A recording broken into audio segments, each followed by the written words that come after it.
ਜ਼ਿੰਦਗੀ 'ਚ ਜਿਹੜਾ ਸਭ ਤੋਂ ਵੱਡਾ ਸਦਮਾ ਮੈਨੂੰ ਪਹੁੰਚਿਆ ਨਾ ਪ੍ਰੋਫੈਸ਼ਨ ਦੇ ਵਿੱਚ, ਉਹ ਹੈ ਵਕੀਲਾਂ ਦੀ ਮੌਤ। ਵਕੀਲ ਇਸ ਵੇਲੇ ਮਰ ਚੁੱਕੇ ਨੇ। ਵਕੀਲ ਇਸ ਵੇਲੇ ਪਸਤੀ ਦੀ ਆਖਰੀ ਗੜੇ ਦੇ ਵਿੱਚ, ਗਟਰ ਦੇ ਵਿੱਚ ਜਾ ਚੁੱਕੇ ਨੇ। ਔਰ ਉਹਨਾਂ ਨੂੰ ਕੌਣ ਲੈ ਕੇ ਗਿਆ? ਆਮ ਵਕੀਲ ਦੇ ਵਿੱਚ ਕੋਈ ਕਸੂਰ ਨਹੀਂ, ਕੋਈ ਹੱਥ ਨਹੀਂ। ਜਿਹੜੇ ਲੀਡਰ ਨੇ, ਜਿਹੜੇ ਇਲੈਕਸ਼ਨ ਲੜਦੇ ਨੇ, ਹੁਣ ਜਿਹੜੇ ਇਲੈਕਸ਼ਨ ਲੜਦੇ ਨੇ ਉਹਨਾਂ ਚੋਂ 99% ਪ੍ਰੋਫੈਸ਼ਨਲ ਹੁੰਦੇ ਹੀ ਨਹੀਂ। ਉਹ ਲੜਦੇ ਹੀ ਇਸ ਵਾਸਤੇ ਆ ਕਿ ਕੱਲ ਵਿਕਣਾ, ਤੇ ਉਹ ਫਿਰ ਆਪਣਾ ਜਿਹੜਾ ਜਿੰਨਾ ਪੈਸਾ ਲਾਉਂਦੇ ਉਸ ਤੋਂ 10 ਗੁਣਾ ਲੈਂਦੇ ਨੇ। ਪਰ ਗੱਲ ਇਹ ਆ ਕਿ ਪਹਿਲੋਂ ਵਕੀਲ ਜਿਹੜਾ ਨਾ ਉਹ ਮੁਆਸ਼ਰ ਆਮ ਲੋਕਾਂ ਦੇ ਤੇ ਹਾਕਮਾਂ ਦੇ ਤੇ ਜ਼ਾਲਮਾਂ ਦੇ ਵਿਚਕਾਰ ਇੱਕ ਪੁਲ ਵੀ ਹੁੰਦਾ ਸੀ ਤੇ ਇੱਕ ਸ਼ੌਕ ਅਬਜ਼ਰਵਰ ਹੁੰਦਾ ਸੀ। ਉਹ ਜਿਹੜੀ ਪਹਿਲਾ ਜਿਹੜਾ ਝਟਕਾ ਸੀ ਨਾ ਉਹ ਸਹਿ ਲੈਂਦਾ ਸੀ, ਆਵਾਮ ਨੂੰ ਕੁਝ ਨਹੀਂ ਸੀ ਹੋਣ ਦਿੰਦਾ। ਔਰ ਇੰਨਾ ਦਲੇਰ ਸੀ ਕਿ ਉਹ ਵੱਡੀ ਤੋਂ ਵੱਡੀ ਹਸਤੀ ਨਾਲ ਟਕਰਾ ਜਾਂਦਾ ਸੀ। ਮੈਂ ਤਕਰੀਬਨ 60-62 ਸਾਲ ਪਹਿਲਾਂ ਇਸ ਪੇਸ਼ੇ 'ਚ ਆਇਆ। ਮੈਂ ਵੇਖਿਆ ਵਕੀਲਾਂ ਮਾਰਾਂ ਖਾਦੀਆਂ, ਸਦਰ ਸੈਕਟਰੀ ਉਹਨਾਂ ਨੇ ਮਾਰਾਂ ਖਾਦੀਆਂ, ਟੱਬੇ ਖਾਦੇ, ਉਹਨਾਂ ਨੇ ਪਤਾ ਨਹੀਂ ਕੀ ਤਕਲੀਫਾਂ ਕੀਤੀਆਂ, ਜੇਲਾਂ ਕੀਤੀਆਂ, ਬਹੁਤ ਕੁਝ ਉਹਨਾਂ ਨੇ ਬਰਦਾਸ਼ਤ ਕੀਤਾ, ਗੈਰਤ ਨਹੀਂ ਛੱਡੀ। ਲੇਕਿਨ ਮੈਂ ਦੋ ਗੱਲਾਂ ਤੋਂ ਹੈਰਾਨ ਹੈ। ਇੱਕ ਤੇ ਕਿ ਏਡੀ ਛੇਤੀ ਪੂਰੀ ਜਿਹੜੀ ਵਕੀਲ ਅਸ਼ਰਾਫੀਆ ਜਿਹੜੀ ਹੈ ਉਹਨਾਂ ਚੋਂ 99% ਜਿਹੜੇ ਲੀਡਰ ਨੇ, ਲੀਡਰਾਂ ਚੋਂ ਫਿਰ 99% ਜਿਹੜੇ ਉਹ ਇਸ ਕਦਰ ਕਮ ਜ਼ਰਫ ਬੇਗੈਰਤ, ਮੁਤਮਿਨ ਬੇਗੈਰਤ ਕਿਸ ਤਰ੍ਹਾਂ ਹੋ ਗਏ? ਕਿਸ ਤਰ੍ਹਾਂ ਉਹਨਾਂ ਨੇ ਹਰ ਸ਼ੈ ਛੱਡ ਕੇ ਇੱਕ ਪੈਸੇ ਨੂੰ ਦੀਨ ਇਮਾਨ ਬਣਾ ਲਿਆ। ਵਕਾਲਤ ਦੇ ਵਿੱਚ ਜਿਨ੍ਹਾਂ ਦੀ ਵਕਾਲਤ ਚੱਲਦੀ ਹੈ, ਪੈਸਾ ਇਤਨਾ ਹੈ ਕਿ ਉਹ, ਮੈਂ ਕਈ ਵਾਰੀ ਸੋਚਦਾ ਹੁੰਦਾ ਕਿ ਜਿਹੜੇ ਜੱਜ ਬਣਦੇ ਨੇ, ਦੋ ਹੀ ਗੱਲਾਂ ਦੇ ਜੱਜ ਬਣਦੇ ਆ, ਜਾਂ ਉਹਨਾਂ ਰਿਸ਼ਵਤ ਲੈਣੀ ਹੁੰਦੀ ਹੈ, ਜਾਂ ਉਹਨਾਂ ਟੌਰ ਵੇਖਣੀ ਹੁੰਦੀ ਹੈ, ਜਾਂ ਉਹਨਾਂ ਦੀ ਵਕਾਲਤ ਨਹੀਂ ਚੱਲਦੀ। ਅਗਰ ਕਿਸੇ ਵਕੀਲ ਦੀ ਵਕਾਲਤ ਚੱਲਦੀ ਹੈ ਤੇ ਜੱਜ 13 ਜੱਜ ਰਲ ਕੇ ਇੱਕ ਵਕੀਲ ਜਿਹਦਾ ਨਹੀਂ ਕਮਾ ਸਕਦੇ ਤਨਖਾਹ। ਇਹ ਜਿਹੜੇ ਸੁਪਰੀਮ ਕੋਰਟ ਦੇ 26 ਲੱਖ ਰੁਪਏ ਤਨਖਾਹ ਲੈਂਦੇ ਆ, ਇਹ ਮੇਰੇ ਵਰਗੇ ਵਕੀਲ ਤੋਂ ਘੱਟ ਕਮਾਉਂਦੇ ਆ। ਤੇ ਇਹ ਮੈਨੂੰ ਸਮਝ ਨਹੀਂ ਆਈ ਗੱਲ ਦੀ ਕਿ ਪਹਿਲੀ ਗੱਲ ਤੇ ਕਿ ਚਲੋ ਇਹ ਕਈ ਮਜਬੂਰੀਆਂ ਹੁੰਦੀਆਂ ਲੋਕਾਂ ਦੀਆਂ। ਤੇ ਮੈਂ ਇੱਕ ਬੰਦੇ ਨੂੰ ਵੇਖਿਆ ਕਿ ਉਹ ਸਰਕਾਰੀ ਵਕੀਲ ਵਾਲੇ ਦੇ ਡਿਸਟ੍ਰਿਕਟ ਕਾਉਂਸਲ ਦੇ ਨੇ, ਛੋਟੇ ਅਦਾਲਤਾਂ ਦੇ ਵਿੱਚ ਵੀ ਜਿਹੜੇ ਨਾ ਉਹ ਹੁੰਦੇ ਨੇ, ਤੇ ਉਹਨਾਂ ਨੂੰ ਇਸ ਵਾਸਤੇ ਕਿ ਚਲੋ ਵਰਦੀ ਪਾਦੀ ਹੈ, ਪੁਲਿਸ ਵਾਲੀ ਦੀ ਵਰਦੀ ਨਜ਼ਰ ਆਉਂਦੀ ਹੈ, ਇਹ ਵੀ ਦੇਖ। ਪਰ ਗੱਲ ਇਹ ਆ ਕਿ ਜਿੰਨਾ ਇਸ ਵੇਲੇ ਪਸਤੀ ਆ ਗਈ। ਔਰ ਮੈਂ ਤੁਹਾਨੂੰ ਦੱਸਾਂ, ਇਸ ਮੁਲਕ ਦੀ ਬਰਬਾਦੀ ਦੇ ਵਿੱਚ ਸਭ ਤੋਂ ਪਹਿਲਾ ਉੱਪਰ ਵਾਲਾ ਔਰ ਸਭ ਤੋਂ ਪਹਿਲਾ ਕਿਰਦਾਰ ਜਿਹੜਾ ਵਕੀਲਾਂ ਅਦਾ ਕੀਤਾ ਹੈ, ਇਹ ਵਕੀਲ ਨੇ ਜਿਨ੍ਹਾਂ ਨੇ ਆਪਣੀਆਂ ਵਕਾਲਤਾਂ ਛੱਡ ਕੇ ਕੋਈ ਵਜ਼ਾਰਤਾਂ ਲਈਆਂ, ਕੋਈ ਅਹੁਦੇ ਲੈ, ਕੋਈ ਅਟਾਰਨੀ ਜਨਰਲ ਬਣ ਗਿਆ, ਕੋਈ ਮਸ਼ੀਰ ਬਣ ਗਿਆ, ਕੋਈ ਸਫੀਰ ਬਣ ਗਿਆ, ਕੋਈ ਵਜ਼ੀਰ ਬਣ ਗਿਆ, ਕੁਝ ਹੋਰ ਬਣ ਗਿਆ। ਇਹਨਾਂ ਦੇ ਢਿੱਡ ਬਹੁਤ ਜ਼ਿਆਦਾ ਵੱਡੇ ਹੋ ਗਏ। ਉਹ ਦੋਜ਼ਖ ਹੀ ਭਰ ਸਕਦੀ ਹੈ, ਹੋਰ ਕੋਈ ਸ਼ੈ ਇਹਨਾਂ ਦਾ ਢਿੱਡ ਨਹੀਂ ਭਰ ਸਕਦੀ। ਯਾਨੀ ਜਿੰਨਾ ਇੱਥੇ ਕਮਾਉਣ ਡਿਆ ਨੇ ਅਗਰ ਜਾਇਜ਼ ਤਰੀਕੇ ਨਾਲ, ਉਹਦੇ ਤੋਂ ਤੇ 15 ਗੁਣਾ ਪਹਿਲਾਂ। ਮੈਂ ਬਹੁਤ ਵਕੀਲਾਂ ਨੂੰ ਜਾਣਦਾ ਜਿਹੜੇ ਪਹਿਲਾਂ ਕਮਾਉਂਦੇ ਸੀ, ਤੇ ਹੁਣ ਚਲੋ ਇਹ ਤੇ ਹੋ ਗਿਆ। ਇਹ ਇੰਨਾ ਗਰਕ ਹੋ ਚੁੱਕੇ ਨੇ, ਇਹ ਜਿੰਨਾ ਸਿਸਟਮ ਅੱਜ ਖਰਾਬ ਜੇ। ਮੈਂ ਸਭ ਨੂੰ ਸੁਣਾਵਾਂ, ਜਿਸ ਦਿਨ ਕਿਤੇ ਇਨਕਲਾਬ ਆਇਆ ਤੇ ਦੇਖਣਾ ਸਭ ਤੋਂ ਪਹਿਲਾਂ ਨਿਸ਼ਾਨਾ ਵਕੀਲ ਹੋਣਗੇ। ਇਹ ਵਕੀਲ ਲੀਡਰ ਜਿਹੜੇ, ਇਹਨਾਂ ਨੂੰ ਲੱਗ ਪਤਾ ਜਾਏਗਾ ਇਹਨਾਂ ਦਾ ਨਾ ਪੁੱਤਰ ਲੱਭਣਾ, ਨਾ ਧੀ ਲੱਭਣੀ, ਨਾ ਇਹ ਆਪ ਲੱਭਣੇ ਆ। ਸਭ ਤੋਂ ਪਹਿਲਾਂ ਇਹਨਾਂ ਤੇ ਹਮਲਾ ਹੋਣਾ ਔਰ ਇਹਨਾਂ ਨੇ ਭੁਗਤਣਾ। ਔਰ ਇਸ ਕਾਬਲ ਨੇ ਔਰ ਇਸ ਕਦਰ ਬੇਗੈਰਤੀ ਤੱਕ ਪਹੁੰਚ ਚੁੱਕੇ ਨੇ।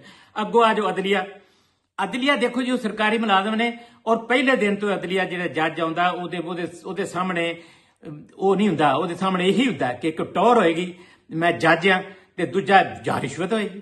ਅਦਰਵਾਈਜ਼ ਵਰਨਾ ਉਹ ਤੇ ਜੱਜ ਦਾ ਗੁਜ਼ਾਰਾ ਨਹੀਂ ਹੋ ਸਕਦਾ।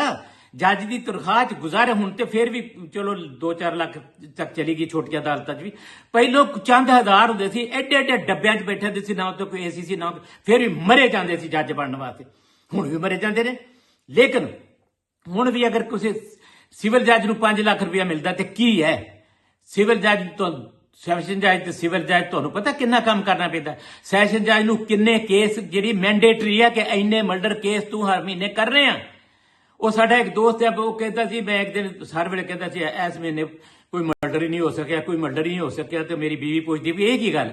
ਉਹਨੂੰ ਮੈਂ ਕਿਹਾ, ਭਰੀਏ ਲੋਕੇ, ਸਾਨੂੰ ਇੰਨੇ ਮਰਡਰ ਕੇਸ ਡਿਸਾਈਡ ਕਰਨ ਦਾ ਹੁਕਮ ਆ, ਅਸੀਂ ਉਹ ਹਰ ਹਾਲ ਡਿਸਾਈਡ ਕਰਨੇ ਆ। ਯਾਨੀ ਕਿ ਉਹਨਾਂ ਦੇ ਕੰਮ ਦੀ ਨੋਈ ਤੇ ਵੇਖ ਲਓ ਕਿ ਕਿੰਨਾ ਪ੍ਰੈਸ਼ਰ ਉਹਨਾਂ ਤੇ। ਤੂੰ ਕਦੇ ਨਹੀਂ ਜਾਣ ਡੈ ਨੇ ਉੱਥੇ, ਜਾਂ ਟੌਰ ਜਾਂ ਰਿਸ਼ਵਤ, ਤੀਜੀ ਕਿਹੜੀ ਗੱਲ ਹੈ? ਤੇ ਬਾਕੀ ਰਹਿ ਗਈ ਗੱਲ ਕਿ ਹੁਣ ਆ ਜਾਓ ਤੁਸੀਂ ਹਾਕਮ ਵੱਲ।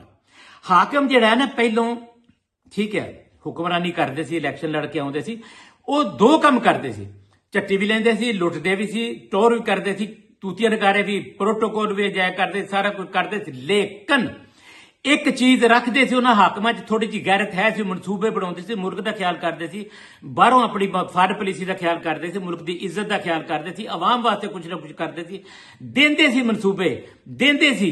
ਜਿਹੜਾ ਮਤਲਬ ਤੁਸੀਂ ਦੂਰ ਨਾ ਜਾਓ, ਨਵਾਜ਼ ਸ਼ਰੀਫ ਦੇ ਦੌਰ 'ਚ ਆਏ ਇਹ ਮੋਟਰਵੇ ਆਏ, ਇਮਰਾਨ ਖਾਨ ਦੇ ਦੌਰ 'ਚ ਸਿਹਤ ਕਾਰਡ ਆਇਆ, ਹੋਰ ਬਹੁਤ ਮਨਸੂਬੇ ਆਏ, ਇਹਨਾਂ ਦੋਨਾਂ ਦੇ ਦਰਮਿਆਨ ਦੌਰਾਂ 'ਚ ਬਹੁਤ ਆਏ। ਬਾਕੀ ਜ਼ਰਦਾਰੀ ਖਾਨ ਸਾਹਿਬ ਹੋਣਾ ਨਾ ਤੇ ਜਿਹੜਾ ਸਿੰਧ ਵਾਲਾ ਤੇ ਮਸਲਾ ਹੀ ਵੱਖਰੇ ਤੋਂ ਵੱਖਰਾ ਨਾ, ਤੇ ਜਿਹੜਾ ਬਾਕੀ ਬਲੋਚਿਸਤਾਨ ਤੇ KPK ਉਹਨਾਂ ਨੂੰ ਤੇ ਖੈਰ ਸਾਡੀ ਖੈਰ ਸਮਝਦੇ ਨਾ ਵੀ ਸਾਡਾ ਹਿੱਸਾ ਨੇ, ਉਹਨਾਂ ਨਾਲ ਤੇ ਜ਼ੁਲਮ ਦੀ ਇੰਤਹਾ ਹੁੰਦੀ।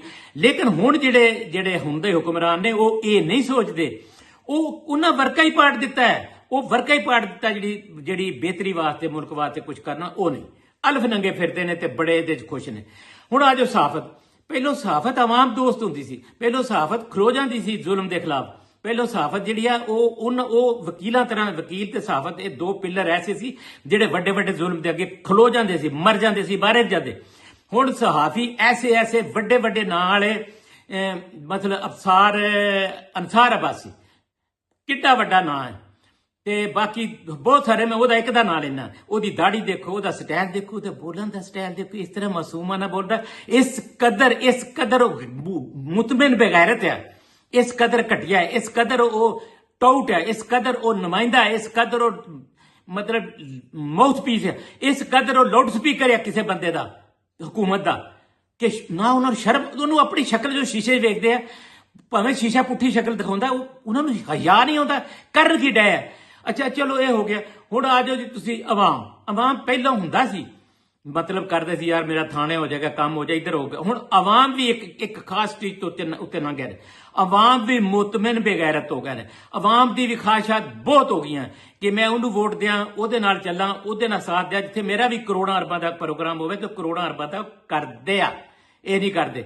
ਹੁਣ ਮੈਂ ਤੁਹਾਨੂੰ ਉਹ ਅਦਲੀਆ ਦੀ ਇੱਕ ਗੱਲ ਰਹਿ ਗਈ ਬੜੀ ਅਹਿਮ, ਇਹ ਜਦ ਕੱਲ ਦੀਆਂ ਗੱਲਾਂ ਅਯੂਬ ਖਾਨ ਦੇ ਦੌਰ ਤੱਕ ਦੇ ਵੀ, ਉਸ ਤੋਂ ਬਾਅਦ ਵੀ ਅਦਲੀਆ ਉਹ ਹੁੰਦੀ ਹਾਈ ਕੋਰਟ, ਖਾਸ ਕਰ ਕੋਈ ਵੀ ਹਾਈ ਕੋਰਟ ਪਾਕਿਸਤਾਨ ਦੀ ਕਿਸੇ ਵੀ ਸੂਬੇ ਦੀ, ਇੱਕ ਹਾਈ ਕੋਰਟ ਦਾ ਜੱਜ ਮੈਂ ਵੇਖਿਆ, ਮੈਂ ਕਰਵਾਈਆਂ, ਹਾਈ ਕੋਰਟ ਦਾ ਜੱਜ ਜਦੋਂ ਪਤਾ ਲੱਗੇ ਕਿ ਇਹ ਕੰਜੈਕਟਿਵਲੀ ਜਾਂ ਕਿਸੇ ਦੇ ਮੁਲਜ਼ਮ ਦੇ ਖਿਲਾਫ ਜਾਂ ਕਿਸੇ ਬੇਗੁਨਾਹ ਜਾਂ ਸਿਆਸੀ ਤੌਰ ਤੇ ਮੁਕੱਦਮੇ ਬਣ ਰਹੇ, ਸੈਂਸ ਹੁੰਦੀ, ਹਰ ਕਿਸੇ ਨੂੰ ਪਤਾ ਹੁੰਦਾ, ਅੰਨਾ ਕੋਈ ਨਹੀਂ ਹੁੰਦਾ। ਉਹ ਹੋਣ ਵਾਲੇ ਜੱਜ ਅੰਨੇ ਨਹੀਂ ਹੈ, ਅੰਨੇ ਨਹੀਂ ਹੈ, ਮੁਤਮਿਨ ਨੇ। ਲੇਕਿਨ ਉਹ ਕੀ ਕਰਦਾ ਸੀ, ਉਹ ਜ਼ਮਾਨਤ ਲੈ ਲੈਂਦਾ ਸੀ ਉਹ तमाम ਕੇਸਾਂ ਦੀ ਜਿਹੜੇ ਉਹਨਾਂ ਦੇ ਖਿਲਾਫ ਰਜਿਸਟਰ ਹੋਏ ਤੇ ਜਿਹੜੇ ਅਜੇ ਰਜਿਸਟਰ ਹੋਣੇ ਆ, ਉਹ ਬੇਲ ਲੈ ਲੈਂਦਾ ਸੀ ਪ੍ਰੀ ਰੈਸਪੀ, ਇਸ ਬੰਦੇ ਨੂੰ ਗ੍ਰਿਫਤਾਰ ਕੀਤਾ ਹੀ ਨਹੀਂ ਜਾਏਗਾ ਭਾਵੇਂ ਇਹਦੇ ਖਿਲਾਫ 100 ਮੁਕੱਦਮਾ ਹੋਵੇ। ਅੱਜ ਉਹ ਤਾਂ ਤਸੱਵਰ ਹੀ ਮੁੱਕ ਗਿਆ। ਹੁਣ ਤੇ ਇੱਕ ਬੰਦਾ ਜਿਹੜਾ ਜੇਲ੍ਹ 'ਚ ਮਰ ਜਾਏ, 1 2 3 4 5 ਮਰ ਜਾਣ ਜੇਲ੍ਹ 'ਚ ਹਾਰਟ ਅਟੈਕ ਨਾਲ ਇੱਕੋ ਕਿਸਮ ਨਾਲ, ਉਹਨਾਂ ਦੀ ਕੋਈ ਸੁਣਵਾਈ ਨਹੀਂ। ਹੁਣ ਤੇ ਉਹ ਗੱਲ ਹੀ ਖਤਮ ਹੋ ਗਈ ਨਾ। ਉਹ ਅਦਲੀਆ ਤੇ ਤੁਹਾਨੂੰ ਦੱਸਿਆ ਨਾ ਕਿ ਅਦਲੀਆ ਤੇ ਮਰ ਚੁੱਕੀ ਆ, ਗਰਕ ਹੋ ਚੁੱਕੀ ਹੈ। ਅੱਛਾ ਫਿਰ ਇੱਕ ਹੋਰ ਤਾਂ ਨਾਮ ਮੈਂ ਤੁਹਾਨੂੰ ਦੱਸਾਂ ਇੰਤਜ਼ਾਮੀਆ ਦੀ ਗੱਲ। ਅਜੇ ਕੱਲ ਦੀ ਗੱਲ ਹੈ, ਅਯੂਬ ਖਾਨ ਦੇ ਦੌਰ ਦੀ ਗੱਲ ਹੈ, ਹੋਵੇ ਕੱਲ ਦੀ ਗੱਲ ਹੈ, ਭੁੱਟੋ ਦੌਰ ਦਾ ਜਦੋਂ ਨਵਾਂ ਦੌਰ ਸੀ, ਮੈਂ ਵੀ ਗਵਾਹ ਉਸ ਚੀਜ਼ ਦਾ ਕਿ ਉਦੋਂ ਅਜੇ ਜਿਹੜਾ ਹੈ ਇਹ ਤੁਸੀਂ ਹੈਰਾਨ ਹੋ ਜਾਓਗੇ ਸੁਣ ਕੇ ਕਿ DC SP ਰਿਸ਼ਵਤ ਨਹੀਂ ਲੈਂਦੇ ਸੀ, ਉਹ ਫੰਡ ਖਾ ਲੈਂਦੇ ਕਿਤੋਂ ਕਿਸੇ ਵੱਡੇ ਬੰਦੇ ਕੋਲੋਂ ਪੈਸੇ ਲੈ ਜਾਂ ਇਧਰੋਂ। ਆ ਜਿਸ ਤਰ੍ਹਾਂ ਮੂੰਹ ਖੋਲੇ ਨੇ ਇਹਨਾਂ ਨੇ ਐਡੇ ਹੈਨੀਆਂ ਤਰ੍ਹਾਂ, ਇਹ ਨਹੀਂ ਸਨ ਜਿਹੜੇ ਪੁਰਾਣੇ ਬੰਦੇ ਆ, ਉਹਨਾਂ ਨੂੰ ਪੁੱਛ ਲਓ ਕਿਸੇ ਨੂੰ, ਇਹ ਨਹੀਂ ਸਨ ਲੈਂਦੇ ਰਿਸ਼ਵਤ। ਇਹਨਾਂ 'ਚ ਗੈਰਤ ਸੀ, ਇਹਨਾਂ 'ਚ ਇੱਕ ਤਕੱਦਸ ਸੀ, ਇਹ ਪਤਾ ਲੱਗਦਾ ਸੀ ਇਹ DC ਜਾ ਰਿਹਾ, SP ਜਾ ਰਿਹਾ, ਸੋਹਣੇ ਲੱਗਦੇ ਸੀ, ਚੰਗੇ ਲੱਗਦੇ ਸੀ, ਉਹਨਾਂ ਦਾ ਪਿਆਰ ਆਉਂਦਾ ਸੀ ਕਿਉਂਕਿ ਉਹ ਕਰਪਸ਼ਨ ਨਹੀਂ ਸੀ ਕਰਦੇ, ਕਰਪਟ ਨਹੀਂ ਸੀ। ਹੁਣ ਤੇ ਕਰਪਸ਼ਨ ਦੀ ਕੋਈ ਹੱਦ ਹੋ ਗਈ ਨਾ, ਹੁਣ ਤੇ ਬਗੈਰਤੀ ਦੀ ਹੱਦ ਹੋ ਗਈ। ਅੱਛਾ ਫਿਰ ਇਹ ਜਿਹੜੀ ਚਾਦਰ ਚਾਰ ਦੀਵਾਰੀ ਤੁਸੀਂ ਕਹਿੰਦੇ ਹੋ, ਚਾਦਰ ਚਾਰ ਦੀਵਾਰੀ ਦਾ ਇਹਦਾ ਖਿਆਲ ਕੀਤਾ ਜਾਂਦਾ ਸੀ ਕਿ ਕੋਈ ਮਾੜੇ ਤੋਂ ਮਾੜੇ ਗਰੀਬ ਦੇ ਘਰ ਦੇ ਘਰ ਕੋਈ ਥਾਣੇਦਾਰ ਜਾਂ SP ਜਾਂ ਦੂਸਰਾ ਜਾਂ ਤੀਸਰਾ ਜੋ ਕੋਈ ਡਾਲਾ ਚੱਪਲ ਨਹੀਂ ਜਾਂਦਾ ਸੀ। ਕਿਸੇ ਦੀ ਧੀ ਭੈਣ ਸਾਹਮਣੇ ਆ ਜਾਏ ਤੇ ਹਿਆ ਕਰਦੇ ਸੀ, ਸਿਰ ਨੀਵਾਂ ਕਰ ਲੈਂਦੇ ਸੀ, ਕਿ ਬੀਬੀ ਅੰਦਰ ਚਲੀ ਜਾ ਹੈ ਸੀ। ਉਦੋਂ ਇਹਨਾਂ ਨੂੰ ਆਪਣੀਆਂ ਮਾਵਾਂ ਭੈਣਾਂ ਨਜ਼ਰ ਆਉਂਦੀ। ਹੁਣ ਇਹ ਸਾਫ਼ ਹੋ ਚੁੱਕੇ ਨੇ, ਕਿਸੇ ਨੂੰ ਆਪਣੀ ਮਾਂ ਭੈਣ ਨਜ਼ਰ ਨਹੀਂ ਆਉਂਦੀ। ਇਹ ਇੰਝ ਹੀ ਸਮਝਦੇ ਕਿ ਇਹਨਾਂ ਦੀ ਮਾਂ ਪਿਓ ਜਾਂ ਤਾਂ ਹੈ ਨਹੀਂ, ਜਾਂ ਇਹਨਾਂ ਨੂੰ ਗੈਰਤ ਦਾ ਖਿਆਲ ਨਹੀਂ, ਜਾਂ ਇਹਨਾਂ ਨੂੰ ਡਰ ਨਹੀਂ ਹੈ ਕਿ ਕੱਲ ਨੂੰ ਸਾਨੂੰ ਕੋਈ ਪੁੱਛ ਲੇਗਾ। ਇਸੇ ਵਾਸਤੇ ਚਾਦਰ ਚਾਰ ਦੀਵਾਰੀ ਕੰਧ ਫਾਰਗ ਹੋ ਚੁੱਕੀ ਹੈ, ਇੱਥੇ ਤੇ ਕੋਈ ਨਾ ਹੀ ਨਾ ਰਵੋ। ਹੁਣ ਮੈਂ ਤੁਹਾਨੂੰ ਦੱਸਾਂ ਅੱਗਾ ਕੀ ਹੋਣਾ। ਅੱਗਾ ਦੇਖੋ, ਅੱਗਾ ਤੁਹਾਡੇ ਰੱਸੇ ਪੈੜੇ ਵੱਟੇ ਜਾ ਚੁੱਕੇ, ਵੱਟੇ ਜਾਣੇ ਨਹੀਂ ਵੱਟੇ ਜਾ ਚੁੱਕੇ ਆ। ਇਹ ਮੈਂ ਤੁਹਾਨੂੰ ਤੇ ਜਿਹੜੇ ਹੁਣ ਹਕੂਮਤ ਕਰਨ ਡੈ ਹੁਣ ਕੀ ਹੋਇਆ, ਤੁਸੀਂ ਜ਼ਰਦਾਰੀ ਦਾ ਬਿਆਨ ਸੁਣੋ। ਜ਼ਰਦਾਰੀ ਜਿਹੜਾ ਸਾਰੀ ਉਮਰ ਕਰਪਸ਼ਨ ਦੇ ਵਿੱਚ ਡੁੱਬਿਆ ਰਿਹਾ, ਜਿਹੜਾ ਬਦਮਾਸ਼ ਹੈ ਐਡਮਿਟਡਲੀ, ਜਿਹੜਾ ਕਾਤਲ ਹੈ ਐਡਮਿਟਡਲੀ, ਲੋਕ ਕਹਿੰਦੇ ਨੇ ਜਿਹੜੇ ਉੱਤੇ ਮਤਲਬ ਕਿੰਨੇ ਲੋਕਾਂ ਨੇ ਟੀਵੀ ਤੇ ਆਣ ਕੇ, ਇੱਕ ਬੰਦੇ ਨੇ ਕਿਹਾ ਮੇਰੇ ਨਾਲ ਮਸ਼ਵਰਾ ਕੀਤਾ ਹੈ ਬੇਨਜ਼ੀਰ ਦੇ ਕਤਲ ਦਾ, ਟੀਵੀ ਤੇ ਆਣ ਕੇ ਜਨਰਲ ਮੁਸ਼ਰਫ ਨੇ ਕਿਹਾ ਆਪਣੇ ਇਹਦੇ ਬੱਚਿਆਂ ਨੂੰ ਕਿ ਤੁਹਾਡਾ ਪਿਓ ਕਾਤਲ ਹੈ ਤੁਹਾਡੀ ਮਾਂ ਦਾ। ਹਰ ਬੰਦਾ ਇਹ ਕਹਿੰਦਾ ਮੈਂ ਤੇ ਨਹੀਂ ਇਲਜ਼ਾਮ ਲਾਣ ਡਿਆ, ਤੇ ਉਹਦੀ ਬਦਮਾਸ਼ੀ ਦਾ ਤਾਂ ਸਾਰਿਆਂ ਨੂੰ ਪਤਾ। ਅੱਜ ਉਹ ਟੀਵੀ ਤੇ ਬਹਿ ਕੇ ਸਿਰਫ ਇਸ ਵਾਸਤੇ ਕਿ ਆਪਣੇ ਪੁੱਤਰ ਨੂੰ ਵਜ਼ੀਰ ਆਜ਼ਮ ਬਣਾਉਣ ਵਾਸਤੇ ਉਹ ਬਿਆਨ ਦੇ ਰਿਹਾ ਕਿ ਗੈਰਤ के साथ जेल काटी जाती है। तू गैरत ना कट्टी सी जेल, तू जेल कित्थे कट्टी? ਜਾਂ ਹਸਪਤਾਲਾਂ ਜਾਂ ਪਿੱਛੇ ਵਿੱਚੋਂ ਦੀ ਜਾਂਦਿਆਂ ਬੰਗਲਿਆਂ 'ਚ ਸਭ ਡਰਾਮਾ ਸੀ, ਕੋਈ ਗੈਰਤ ਇਤਨਾ ਜੇਲ ਨਹੀਂ ਕੱਟੀ, ਕਿਉਂਕਿ ਉਹ ਲੋੜ ਸੀ ਇਸ ਕਿਸਮ ਦੇ ਪ੍ਰਾਪੇਗੰਡੇ ਦੀ ਹੁੰਦੀ ਰਹੀ। ਤੇ ਹੁਣ ਪੂਰੀ ਗੁਲਾਮੀ 'ਚ ਅਸੀਂ ਹੁਣ ਘਾਣ ਬੱਚਾ ਘਾਣ ਹੋਣ ਵਾਲਾ। ਇਹ ਜਿਹੜੇ ਤੁਸੀਂ ਚੁੱਪ ਹੋ ਨਾ, ਮੈਂ ਨਹੀਂ ਕਹਿੰਦਾ ਟਿਕਟਕਾਂ ਬੰਦ ਕਰੋ, ਮੈਂ ਨਹੀਂ ਕਹਿੰਦਾ ਕੁਝ ਕਰੋ, ਸਭ ਕੁਝ ਸੁਣੋ, ਲੇਕਿਨ ਕੋਈ ਸਾਡੀ ਵੀ ਗੱਲ ਸੁਣ ਲਿਆ। ਕੋਈ ਘੜੀ ਪੈਂਦੀ ਹੈ ਸਾਨੂੰ, ਇੱਕ ਬੰਦਾ ਨਹੀਂ ਜਿਹੜਾ ਜਿਹਦੇ 'ਚ ਜੁਰਤ ਹੋਵੇ, ਜਿਹਦੇ 'ਚ ਆਵਾਮ 'ਚ ਵੀ ਜਿਹੜੇ ਸੋਸ਼ਲ ਮੀਡੀਆ ਵਾਲੇ 'ਚ, ਕਿ ਜਿਹੜਾ ਇਤਨਾ ਸੋਚੇ ਕਿ ਇਹ ਬੰਦਾ ਯਾਰ ਇਹ ਫਲਾਣੀ ਗੱਲ ਵੀ ਕਰਦਾ, ਫਲਾਣੀ ਗੱਲ ਵੀ ਕਰਦਾ, ਫਲਾਣੀ ਗੱਲ ਵੀ ਕਰਦਾ, ਯਾਰ ਇਹ ਗੱਲਾਂ ਤਾਂ ਸੱਚੀਆਂ, ਇਹ ਸਾਡੇ ਫਿਊਚਰ ਦੀ ਵੀ ਗੱਲ ਕਰਦਾ। ਮੈਂ ਤੁਹਾਨੂੰ ਦੱਸਾਂ, ਸਾਰੇ ਸੋਸ਼ਲ ਮੀਡੀਆ ਤੇ ਬੈਠੇ ਹੋਏ ਸਾਰਿਆਂ ਨੂੰ ਦੱਸ ਦਿਆਂ, ਜਿਹੜੇ ਸਿਰਫ ਸਾਨੂੰ ਤੇ ਸਬਸਕ੍ਰਾਈਬ ਹੀ ਕੋਈ ਨਹੀਂ ਕਰਦਾ, ਸਾਨੂੰ ਤੇ ਲਿਫਟ ਹੀ ਕੋਈ ਕਰਾਉਂਦਾ, ਸਾਨੂੰ ਤੇ ਅਸੀਂ ਲੱਗੇ, ਅਸੀਂ ਆਪਣੇ ਮਕਸਦ ਵਾਸਤੇ ਲੱਗੇ, ਅਸੀਂ ਅੱਲਾ ਨੂੰ ਰਾਜ਼ੀ ਕਰਨ ਲੱਗੇ, ਤੁਹਾਨੂੰ ਨਹੀਂ ਰਾਜ਼ੀ ਕਰਨ ਲੱਗੇ। ਤੁਹਾਡਾ ਅੰਜਾਮ ਮੈਨੂੰ ਦਿਸਣ ਡਿਆ ਹੈ। ਸੋਸ਼ਲ ਮੀਡੀਆ ਵਾਲੇ ਤਾਂ ਆਵਾਮ, ਸੋਸ਼ਲ ਮੀਡੀਆ ਵਾਲਿਓ ਤੇ ਆਵਾਮ, ਤੁਹਾਨੂੰ ਮੈਂ ਦੱਸਾਂ, ਤੁਹਾਡਾ ਮੱਕੂ ਠੱਪਿਆ ਜਾਣ ਵਾਲਾ, ਬਹੁਤ ਦੇਰ ਦੀ ਗੱਲ ਨਹੀਂ, ਤੁਹਾਡੇ ਨਾਲ ਉਹ ਹੋਣ ਵਾਲੀ ਹੈ, ਤੁਸੀਂ ਸੋਚ ਨਹੀਂ ਸਕਦੇ। ਤੁਹਾਡੀਆਂ ਮਾਵਾਂ ਭੈਣਾਂ ਧੀਆਂ ਬਿਲਕੁਲ ਗੈਰ ਮਹਿਫੂਜ਼ ਹੋ ਚੁੱਕੀਆਂ, ਬਸ ਕਿਸੇ ਵੇਲੇ ਵੀ ਚੁੱਕੀਆਂ ਜਾਣਗੀਆਂ, ਕਿਸੇ ਵੇਲੇ ਵੀ ਕੁਝ ਵੀ ਹੋ ਜਾਏਗਾ। ਇਹ ਜਿਹੜਾ ਗੱਠਜੋੜ ਇੰਨੇ ਹਾਈ ਲੈਵਲ ਤੇ ਚਲਾ ਗਿਆ, ਬਿਲਾਵਲ ਨੇ ਵਜ਼ੀਰ ਆਜ਼ਮ ਬਣਨਾ ਜਾਂ ਕੋਈ ਹੋਰ ਇਸ ਕਿਸਮ ਦਾ ਆਣਾ, ਇਹ ਤਹਿਸ ਨਹਿਸ ਹੋ ਜਾਣਾ। ਜੇ ਤੁਸੀਂ ਤੁਹਾਡੀ ਇਸ ਅੱਗੇ ਤੇ ਸਾਡੀ ਹੈ ਨਾ ਆਮ ਆਦਮੀਆਂ ਦੀ ਧੀ ਭੈਣ ਜਿਹੜੀ ਗੈਰ ਮਹਿਫੂਜ਼, ਹੁਣ ਤੁਹਾਡੀ ਸੋਸ਼ਲ ਮੀਡੀਆ ਤੇ ਬੈਠੇ ਹੋਏ ਜਿਹੜੇ ਪਰਵਾਹ ਨਹੀਂ ਕਰਦੇ, ਔਰ ਉਹ ਆਵਾਮ ਜਿਹੜੀ ਸਾਡੇ ਗੱਲ ਨਹੀਂ ਸੁਣਦੇ, ਉਹ ਮੇਰੀ ਨਾ ਸੁਣੋ ਗੱਲ, ਇਹ ਕਦੇ ਨਾ ਕਦੇ ਰਿਕਾਰਡ ਤੇ ਰਹਿਣੀ ਹੈ, ਇਹ ਰਿਕਾਰਡ 'ਚ ਰੱਖ ਲਓ। ਹੁਣ ਤੁਹਾਡੇ ਨਾਲ ਕੋਈ ਹੋਣ ਵਾਲਾ ਜੇ, ਬਹੁਤ ਦੇਰ ਨਹੀਂ ਲੱਗਣੀ, 60 ਦਿਨ 'ਚ ਨੋਟ ਕਰ ਲਓ, 60 ਦਿਨਾਂ 'ਚ ਤੁਹਾਡੇ ਤਾਰ ਹੋ ਜਾਣੀਆਂ ਇੱਜ਼ਤਾਂ। 60 ਦਿਨਾਂ ਦੇ ਬਾਅਦ ਤੁਹਾਨੂੰ ਪਤਾ ਲੱਗੇਗਾ ਕੀ ਹੋਣਾ, ਔਰ ਇਮਰਾਨ ਖਾਨ ਨਾਲ ਕੀ ਹੋਣਾ ਉਹ ਵੀ ਤੁਹਾਨੂੰ ਕੋਈ ਪਤਾ ਨਹੀਂ। ਤੁਸੀਂ ਇਮਰਾਨ ਖਾਨ ਦੇ ਜਿਹੜੇ ਹਾਮੀ ਹੋ ਨਾ, ਖੁਦ ਮਰਵਾ ਰਹੇ ਹੋ। ਇਮਰਾਨ ਖਾਨ ਨੂੰ ਕਿਸੇ ਕੀਮਤ ਤੇ ਕਿਸੇ ਨਹੀਂ ਛੱਡਣਾ, ਔਰ ਤੁਸੀਂ ਕਿਰਦਾਰ ਅਦਾ ਕਰ ਰਹੇ ਹੋ। ਪੀਟੀਆਈ ਵਾਲੇ ਖੁਦ ਕੀ ਕਰ ਰਹੇ ਹੋ ਉਹਦੇ ਵਾਸਤੇ, ਕੀ ਕੀਤਾ ਤੁਸੀਂ ਉਹਨਾਂ ਵਾਸਤੇ? ਮੈਂ ਨਹੀਂ ਕਹਿੰਦਾ ਵੀ ਕਰੋ, ਲੇਕਿਨ ਮੈਂ ਤੁਹਾਨੂੰ ਪੁੱਛਣਾ ਤੁਸੀਂ ਕੀ ਕੀਤਾ? ਤੁਸੀਂ ਬੜੀਆਂ ਗੈਰਤਾਂ ਦਿਖਾਉਂਦੇ ਹੋ। ਇਸੇ ਤਰ੍ਹਾਂ ਹੀ ਸਾਰੇ ਤਬਕੇ ਸਾਡੇ ਜਿਹੜੇ ਪਿੰਡਾਂ ਵਾਲੇ ਸ਼ਹਿਰ ਵਾਲੇ, ਸੁਣ ਲਓ, ਕਿਆਮਤ ਆਉਣ ਵਾਲੀ ਹੈ, ਕਿਆਮਤ। ਤੁਹਾਨੂੰ ਮੇਰੀ ਗੱਲ ਬਹੁਤ ਬੁਰੀ ਲੱਗ ਰਹੀ ਹੋਣੀ ਹੈ, ਮੈਂ ਬਾਤ ਦੱਸਣ ਡਿਆ। ਜਿਹੜੇ ਅੱਜ ਵਜ਼ੀਰ ਕਬੀਰ ਬੈਠੇ, ਤੁਹਾਡੀਆਂ ਧੀਆਂ ਭੈਣਾਂ ਮਹਿਫੂਜ਼ ਨਹੀਂ ਹੋਣੀਆਂ, ਸਬਰ ਕਰੋ। ਜਿਹੜੇ ਅੱਜ ਇਕਤਦਾਰ 'ਚ ਬੈਠੇ, ਤੁਹਾਡੀਆਂ ਧੀਆਂ ਭੈਣਾਂ ਮਹਿਫੂਜ਼ ਨਹੀਂ ਹੋਣੀਆਂ, ਤੁਸੀਂ ਮਹਿਫੂਜ਼ ਨਹੀਂ ਹੋਣੇ। ਤੁਹਾਨੂੰ ਭੁਲੇਖਾ ਹੈ ਕਿ ਤੁਸੀਂ ਕਦੇ ਨਹੀਂ ਜਾਣਾ, ਜਾਣ ਵਾਲੇ ਹੋ, ਇਹ ਸਫਾਇਆ ਹੋਣ ਵਾਲਾ। ਔਰ ਤੁਹਾਡੇ ਨਾਲ ਜੋ ਹੋਣੀਆਂ, ਅਸੀਂ ਤੇ ਖੁਦ ਕੁਛ ਨਾ ਕੁਛ ਬਚ ਗਏ।